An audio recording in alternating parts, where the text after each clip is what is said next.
Assalamualaikum. Hari ni saya berada di Temasya Budaya Johor. So korang, saya di-challenge oleh bos saya untuk cari makanan RM50 je malam ni dekat dalam ni. So jom korang tengok saya berjaya ataupun tak dengan RM50 ni. Jom.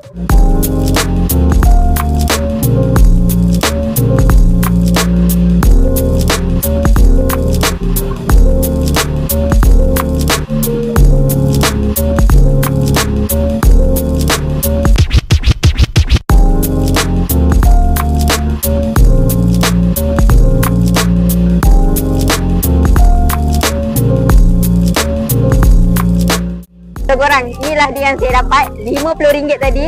So kepada bos saya dapat walaupun ada extra sikit. So okey lah. Ni fries RM15, RM10, RM13 rojak buah. Lepas tu saya beli air yang viral tu, milky milk tu kan. Tapi saya ambil yang coklat. So harga dia RM8. Ambil air boba strawberry nak rasa RM6.